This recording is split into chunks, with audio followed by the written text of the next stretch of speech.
This is Beaumaris Gaol on the Isle of Anglesey in North Wales, and from the outside it looks like a fortress, stone walls, barred windows and high gates. But inside it tells a story, not just of criminals and punishment, but of men, women and even children, all locked behind these doors, including mothers who had to raise babies right here in prison cells. And today I'm going inside to find out what life was really like inside of this Victorian prison. Now, Beaumaris is a quiet, pretty town on Anglesey, famous for its stunning Edward I castle and views across the Menai Strait. But in the 1800s, it was also home to this place, Beaumaris Gaol, built in 1829, and at the time, Britain was trying to figure out how to punish crime.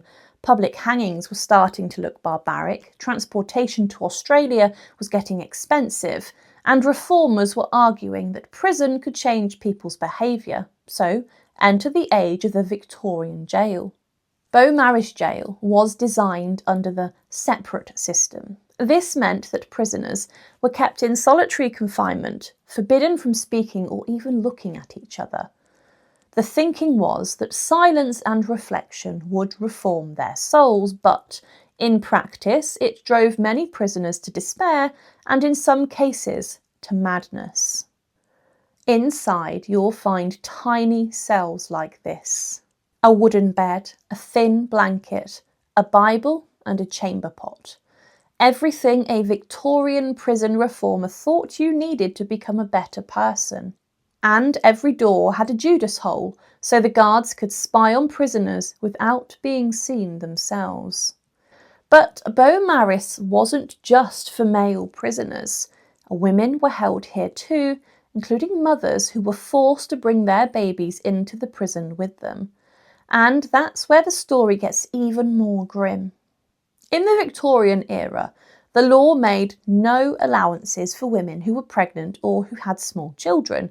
If you were convicted, no matter how petty the crime, you went to prison. And if you had an infant, you had to take the baby with you. Across Victorian Britain, there are countless records of women serving time for offences like petty theft, drunkenness or failing to pay fines, and a report from the inspectors of prisons in 1853 recorded one prison where nearly a third of female inmates were either pregnant or nursing infants. Beaumaris Gaol was no exception. Here at Beaumaris, women sometimes gave birth in these very cells. There was no medical care beyond the prison matrons and sometimes a visiting surgeon, if you were lucky.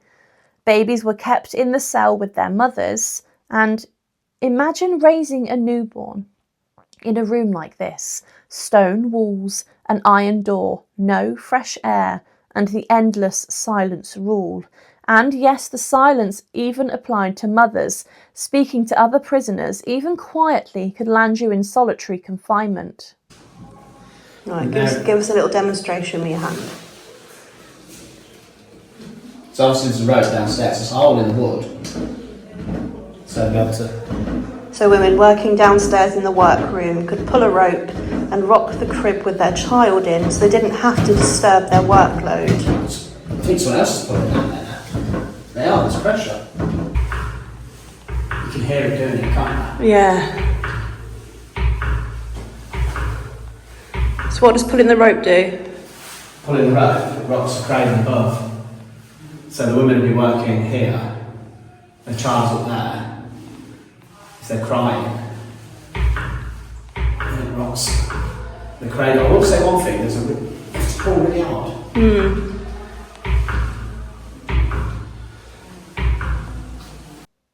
Mothers were allowed outside for exercise, but always separate from male prisoners, and some prisons installed small airing yards, tiny walled spaces where women could walk for 30 minutes a day. Beaumaris had a small yard too, but the conditions were bleak. And discipline was strict. If a mother was caught breaking the rules, speaking, refusing to work, or even comforting a crying baby, she could be punished with bread and water or locked in the punishment cell. In 1847, prison inspector reports noted that infants in prisons often suffered from malnutrition, illness and a high mortality rate, and one inspector wrote, "Prison is not a fit place for the nurture of the infant child." By the late 1800s, public concern began to grow. Campaigners like Elizabeth Fry, who visited prisons across Britain, argued that locking mothers and babies in these conditions was inhumane. Some reforms followed, but change was slow. Even into the early 1900s, women were still giving birth in prison cells. Women in Beaumaris Gaol wore brown prison dresses, similar to those in other Victorian prisons, and records show many were sentenced for minor offences, stealing food, clothing, or even firewood. In 1855, the Home Office recorded that a woman was imprisoned here for stealing a loaf of bread to feed her child. And the children born in prisons like this? Often they stayed in the prisons with their mothers until they were weaned, usually about 18 months old, and after that they were often sent to workhouses or orphanages. But perhaps the harshest punishment of all here at Beaumaris Gaol was the punishment cell. Prisons like this had what was called the dark cell, or solitary confinement cell. At Beaumaris, it was down a narrow corridor behind a thick wooden door, sealed almost entirely from the light. In this clip, you can see I am standing inside of the punishment cell. The room is about the size of a small pantry. There's no window, no furniture, nothing but cold stone walls and a floor, and when the door shuts, it is completely black. So this is the solitary confinement cell, as you'd call it in today's day and age, when prisoners showed behaviours such as insolence and not following the rules. They would be put in here to experience not just isolation, but complete and utter darkness. Ready? So we're going to try that now in 3, 2, 1. Well, I can't see a thing. It's just pitch black. put your hand in front of your face. You can't see anything at all. It's just pure darkness. And that's enough of that, thank you. Yeah, tiny cell, no bed. Yeah. Prisoners could be locked in here for days or even weeks. There's no bedding, often no food except bread and water, and one prison inspector in the 1840s described punishment cells like this as the tomb of the living. And in 1853, a Home Office report criticised several jails for locking prisoners up in total darkness, calling it destructive to both mind and body. But the practice then continued for decades more. Silence, solitude, and darkness were considered powerful tools for breaking a prisoner's spirit. The idea was that a few days alone in the dark would make you reflect on your crimes, but in reality, prisoners often left these cells confused, hallucinating, or permanently traumatised. And then you come into this corridor, and there's door number 2, and then if you come even further, there's door number 3. So there is no way of natural light coming through. And when you step back outside of the cell, the light feels blinding. Imagine spending a week in total darkness and then trying to adjust to the noise and brightness of the prison again. It's a no wonder that some prisoners left here never the same. Meanwhile, the men, and sometimes the women, faced hard labour on machines like the treadmill, 10 hours a day of relentless climbing. At Beaumaris, it pumped water for the prison. In other prisons, it powered mills or simply turned gears for no purpose at all. Pure punishment.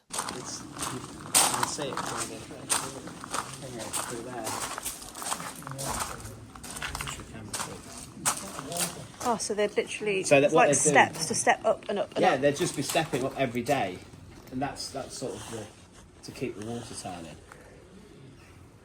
And there's 1, 2, 3, 4, 5, 6 compartments that I could see. Yeah.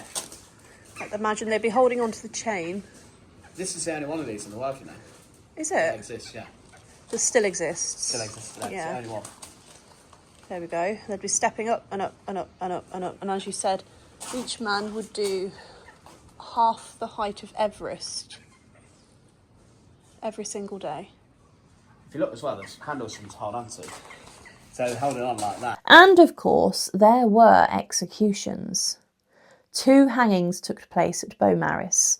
William Griffith in 1830 and Richard Rowlands in 1862. Rowlands swore his innocence to the very end, and his ghost is still said to haunt the corridors. Visitors and staff have reported hearing footsteps when no one is walking. By 1878, Beaumaris Gaol closed as a prison. Anglesey was small, crime rates were low, and the government decided it was no longer needed. But the building went on to serve as a police station, a courthouse, and even a children's clinic. Today, it's a museum. You can see the treadmill, the punishment cells, and the original gallows beam. You can also read records of real prisoners, including women, who were in here with their babies in tow. Beaumaris Gaol is a place frozen in time, and it reminds us how punishment has changed and how far we've come into thinking about justice, rehabilitation, and basic human dignity. And yet in some ways it's not as far in the past as we might like to think. So if you find yourself in Anglesey, come and see for yourself and be thankful that today prison is no place for babies.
Thank you for watching, and if you enjoyed, please make sure to subscribe. And again, thank you so much for watching.